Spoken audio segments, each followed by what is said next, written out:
తమిళనాడులో చోరీకి వెళ్లి అడ్డంగా దొరికిపోయిన ఒక మహిళ కేసు ఇప్పుడు మనం చూస్తున్నాం. అయితే తమిళనాడులో ఒక మహిళ బుర్ఖా వేసుకొని ఒక జ్యువెలరీ షాప్కు వెళ్ళింది. అక్కడ బుర్ఖా లోపల తాను తెచ్చుకున్న కారాన్ని సిబ్బందిపై చల్లి అక్కడున్న జ్యువెలరీని చోరీ చేయడానికి ప్రయత్నించింది. అనంతరం కూడా అక్కడ వాళ్ళంతా తన మీద తిరగబడడంతో దొరికిపోయింది. అయితే తాను తన భర్తకి తెలియకుండా చేసిన అప్పులను క్లియర్ చేయడానికి చోరీ చేసి వచ్చిన డబ్బులను అప్పులు క్లియర్ చేయడానికి వాడదామని అనుకున్నట్టుగా ఆ మహిళ అందరికీ కూడా పోలీసులకు చెప్పిన వైనం మనం చూస్తున్నాము. అయితే విజువల్లో మనకు కనిపిస్తోంది ఏ రకంగా బుర్ఖా ధరించిన ఒక మహిళ అక్కడ చోరీకి ప్రయత్నించిందో ఒక్కసారిగా సిబ్బంది తన చేతులను గట్టిగా పట్టుకోవడంతో సిబ్బందికి దొరికిపోయింది. అనంతరం కూడా పోలీసులకు లొంగిపోయింది ఆ మహిళ.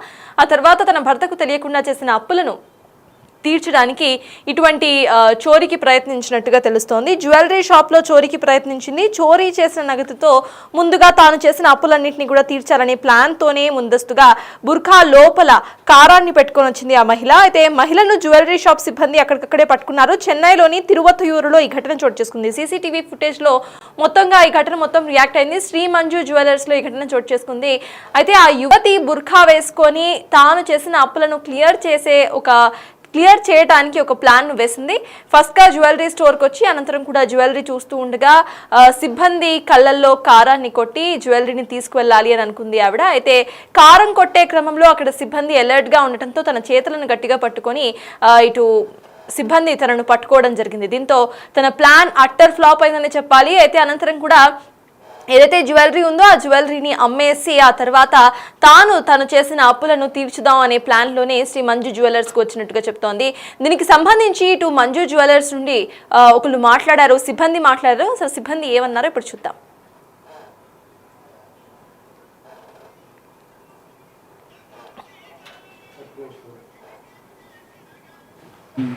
அவங்க நகை பார்க்கும்பொழுது நகையெல்லாம் எடுத்து வச்சு கடைசியில் அவங்க வந்து அவங்க ஹஸ்பண்ட் வந்து கேஷ் எடுத்துறேன்னு சொல்லிட்டு அவங்க வந்து ரொம்ப நேரமாக வெயிட் பண்ண வச்சுட்டு கூட காமிக்கிறேன்.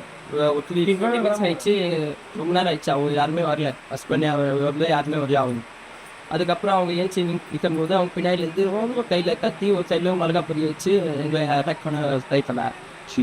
அப்புறம் நாங்கள் வீட்டுக்கு தான் வந்து நான் அப்பா அம்மா வந்து பேர் வந்து கட் வச்சு வெயிட் பண்ண கூப்பிட்டோம் நிறைய பேர். போலீஸில் அப்போ மொபைல் கடந்த இப்போ 60 ஒரு லேடிஸ் வந்தாங்க புர்கா போட்டு. அவங்க நகை பார்க்கும்பொழுது நகையெல்லாம் எடுத்து வச்சு கடைசியில் அவங்க வந்து அவங்க ஹஸ்பண்ட் வந்து கேஷ் எடுத்துறேன்னு சொல்லிட்டு அவங்க வந்து ரொம்ப நேரமாக வெயிட் பண்ண வச்சுட்டு கூட காமிக்கிறேன். ஒரு 3 minutes ஆயிடுச்சு, ரொம்ப நேரம் ஆயிடுச்சு. அவங்க யாருமே வரல, ஹஸ்பண்ட் வந்து யாருமே வரல. அவங்க அதுக்கப்புறம் அவங்க ஏஞ்சி நிற்கும்போது அவங்க பின்னாடிலேருந்து ரொம்ப கையில் கத்தி ஒரு சைட்லையும் மிளகா பொரிய வச்சு எங்களை அட்டாக் பண்ண ட்ரை பண்ணேன்.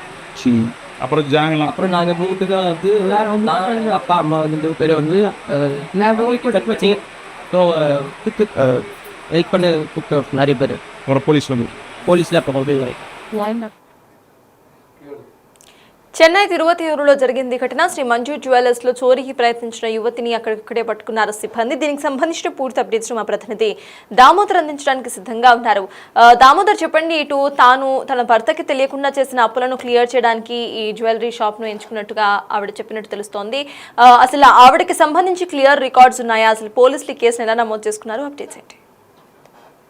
చెన్నైలోని తిరుపత్తూరు కాలప్పడిపేటలోని మంజు జ్యువెలర్స్ షాప్ లోకి ఈ రోజు ఉదయం జయలక్ష్మి అనే మహిళ బురకా వేసుకుని వచ్చి ఫస్ట్ ఏదైతే దుకాణదారంతో మొదటగా బంగారు నగలు కొనుగోలు చేస్తున్నట్లు మాట్లాడింది. అవి నగలు చూపించమంటూ చెప్పడంతో అక్కడున్న ఏదైతే సేల్స్ సిబ్బంది నగలను చూపిస్తున్న సమయంలో ఒక్కసారిగా తన బురకా జోబుల్లో దాచుకున్న ఏదైతే కారం పొడిని చల్లింది. తర్వాత కత్తి తీసి బెదిరించడం మొదలు పెట్టింది. అయితే అందులో ఆమె అక్కడున్న యజమానితో పాటు సిబ్బంది వెంటనే ఆమెను ఒడిసి పట్టుకొని ఆమె దగ్గరున్న ఏదైతే కత్తిని స్వాధీనం చేసుకున్న తర్వాత పోలీసులకు తెలియజేశారు. ఆ తర్వాత పోలీసులు ఆమె మీద కేసు నమోదు చేశారు. జయలక్ష్మి అనే మహిళ ఈ చర్యకు పాల్పడిందని తెలియజెప్పారు. ముఖ్యంగా ఆమె ఈ దొంగతనం చేయడానికి కారణం తన భర్తకు తెలియకుండా చేసిన అప్పులను ఏ విధంగా తీర్చాలనే కారణంతో ఈ విధంగా దొంగతనం చేయాలని ప్రయత్నించినట్లు కూడా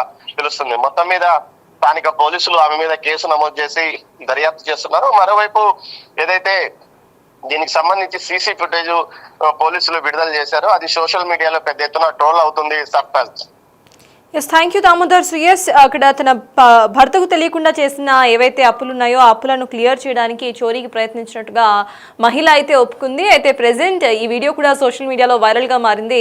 ఇటు తిరువయూరులో, చెన్నై తిరువయూరులో జరిగింది ఈ ఘటన. శ్రీ మంజు జ్యువెలర్స్ను చిన్న షాప్ కనుక ఎంచుకున్న ఆ మహిళ బుర్ఖా వేసుకొని బుర్ఖా లోపల తనతో పాటు తెచ్చుకున్న కారాన్ని, కత్తిని తెచ్చుకుంది. అయితే కారాన్ని ఫస్ట్ వేయగా ఆ తర్వాత అది ఆ ప్రయత్నం వైఫల్యం అవడంతో మళ్ళీ కత్తితో దాడి చేసే ప్రయత్నం చేసింది. అక్కడున్న షాప్ సిబ్బంది ముగ్గురు మాత్రమే ఉన్నారు. ఆ మహిళను అక్కడికక్కడే పట్టుకున్నారు. పట్టుకొని విచారించగా అక్కడ తాను తన భర్తకు తెలియకుండా చేసిన అప్పులను క్లియర్ చేయడానికే తాను ఇలా చేసింది అంటూ కూడా ఆవిడ వ్యాఖ్యానించింది. అయితే దీనికి సంబంధించి వీడియో ఇప్పుడు సోషల్ మీడియాలో వైరల్గా మారింది.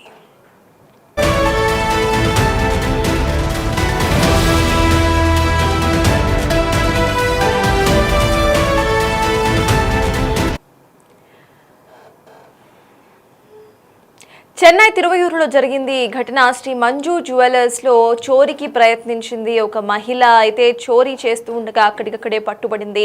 అక్కడున్న సిబ్బంది తనని చాకచక్యంగా పట్టుకున్నారు. బుర్ఖా ధరించి బుర్ఖా లోపల తను ముందుగానే తెచ్చుకున్న కారాన్ని, కత్తిని తెచ్చుకుంది. అయితే సిబ్బందిపై కారాన్ని చల్లి ఆ తర్వాత కత్తితో బెదిరించి అక్కడున్న జ్యువెలరీని దోపిడీ చేసే ప్రయత్నం అయితే చేసింది మహిళ. కానీ సిబ్బంది చాకచక్యంగా పట్టుకోవడంతో ఆ మహిళ అక్కడే పరారైంది.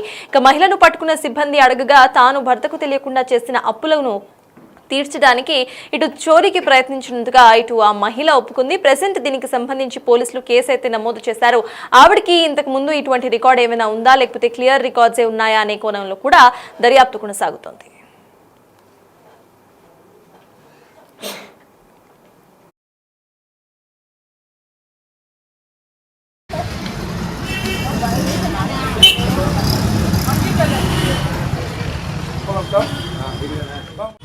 Sí.